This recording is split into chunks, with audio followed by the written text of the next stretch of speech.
ગુજરાતમાં હાડ થીજવતી ઠંડી પડવાની શરૂઆત થઈ છે। હવે આવનારા દિવસોમાં પણ કાતિલ ઠંડી પડવાની છે।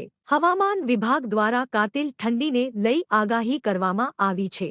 હવામાન વિભાગની આગાહી મુજબ આજથી ઠંડીનો ચમકારો વધશે। કડકતી ઠંડીમાં ઠૂંઠવાવા માટે તૈયાર રહેજો।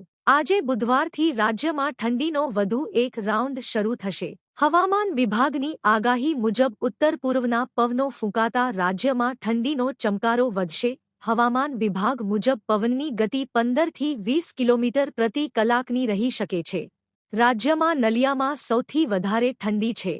ગુજરાતમાં 7.5 ડિગ્રી સાથે નલિયામાં સૌથી નીચું તાપમાન નોંધાયું હતું, જ્યારે ડીસામાં 11 ડિગ્રી તાપમાન, ગાંધીનગરમાં 11.2 ડિગ્રી તાપમાન, રાજકોટ અને ભુજમાં 11.4 ડિગ્રી તાપમાન નોંધાયું હતું, જ્યારે અમદાવાદમાં 13.4 ડિગ્રી અને વડોદરામાં 13.6 ડિગ્રી તાપમાન નોંધાયું હતું। વહેલી સવારે લોકો કાતિલ ઠંડી અને ગાઢ ધુમ્મસનો અનુભવ કરી રહ્યા છે। હવામાન વિભાગના અંદાજ મુજબ આગામી 15 જાન્યુઆરી સુધી રાજ્યમાં ઠંડીનું જોર રહેશે। હાલ ગુજરાતના હવામાનમાં વેસ્ટર્ન ડિસ્ટર્બન્સની અસર જોવા મળી રહી છે। છેલ્લા 24 કલાકમાં રાજ્યના અનેક શહેરો અને ગ્રામ્ય વિસ્તારોના તાપમાનમાં મોટો ઘટાડો જોવા મળ્યો છે। ભારતીય હવામાન વિભાગે આગામી 4 દિવસ માટે ઉત્તર પશ્ચિમ, મધ્ય, પૂર્વ અને ઉત્તર પૂર્વીય ભારત માટે ગંભીર હવામાન ચેતવણી જારી કરી છે। અનુસાર 4 રાજ્યોમાં ખૂબ જ ગાઢ ધુમ્મસ માટે ઓરેન્જ એલર્ટ જારી કરવામાં આવ્યું છે, જ્યારે 17 રાજ્યોમાં ગાઢ ધુમ્મસ માટે યલો એલર્ટ જાહેર કરવામાં આવ્યું છે। ગુજરાતના પાડોશી રાજ્ય રાજસ્થાન અને મધ્યપ્રદેશમાં કોલ્ડવેવની આગાહી આપી છે। ઉત્તરાખંડ, હિમાચલ પ્રદેશ અને જમ્મુ અને કાશ્મીરમાં વરસાદની અપેક્ષા છે। ઊંચાઈવાળા વિસ્તારોમાં ખાસ કરીને ભારે વરસાદ પડશે। કાશ્મીરના ડોડા, બડગામ અને શોપિયાના ઊંચા પહાડી વિસ્તારોમાં વરસાદની આગાહી હવામાન વિભાગે કરી છે।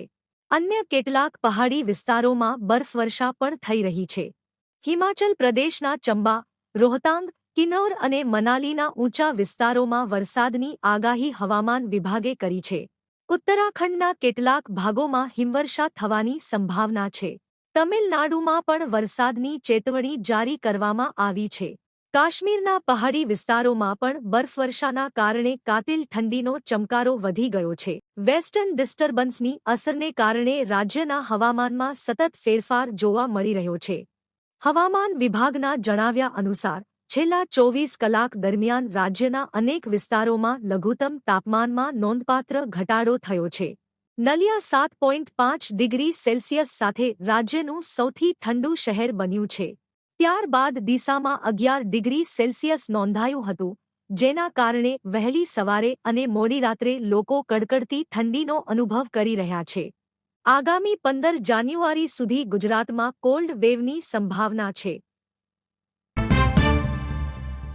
હવામાન વિભાગના જણાવ્યા અનુસાર હાલમાં ઉત્તર પૂર્વથી પૂર્વ તરફના પવનો ફૂંકાઈ રહ્યા છે। આગામી 5 દિવસ લઘુત્તમ તાપમાનમાં કોઈ મોટો બદલાવ નહીં થાય। એ બાદ લઘુત્તમ તાપમાનમાં 2 થી 3 ડિગ્રી સેલ્સિયસ તાપમાનનો ધીરે ધીરે વધારો થશે। રાજ્યમાં આજથી મહત્તમ તાપમાન 1 થી 2 વધઘટ રહેશે, જ્યારે લઘુત્તમ તાપમાન રાત્રે 1 થી 2 ડિગ્રીનો સામાન્ય ફેરફાર રહેશે। ઉત્તર પૂર્વના પવનો ફૂંકાવાને લીધે ઠંડીનો ચમકારો રહેશે।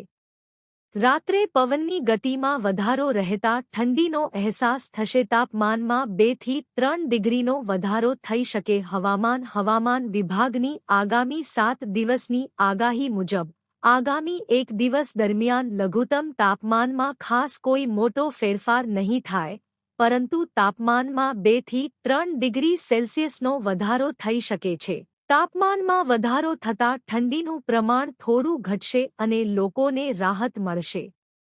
સૌરાષ્ટ્ર અને કચ્છના કેટલાક વિસ્તારોમાં તાપમાન સામાન્ય કરતાં થોડું વધારે હોવા છતાં રાત્રિના સમયે ઠંડી યથાવત રહેશે। પવનની દિશામાં ફેરફાર થવાથી તાપમાનમાં આગળ પણ ઉતાર ચઢાવ જોવા મળી શકે છે। મહત્વની વાત એ છે કે હવામાન વિભાગે સ્પષ્ટ કર્યું છે કે આગામી 9 જાન્યુઆરી સુધી સમગ્ર રાજ્યમાં વરસાદની કોઈ શક્યતા નથી અને વાતાવરણ શુષ્ક રહેવાની સંભાવના છે. નીના એ અલ્નીનોના બરાબર વિરુદ્ધ છે. જ્યારે પૂર્વીય પ્રશાંત મહાસાગર ક્ષેત્રની સપાટી પર હવાનું દબાણ ઓછું હોય છે ત્યારે એક પરિસ્થિતિનું નિર્માણ થાય છે જેને લાનીના કહેવામાં આવે છે. જ્યારે આ પરિસ્થિતિ થાય છે ત્યારે દરિયાની સપાટીનું તાપમાન નોંધપાત્ર રીતે ઘટે છે, જે વિશ્વભરના તાપમાનને અસર કરે છે.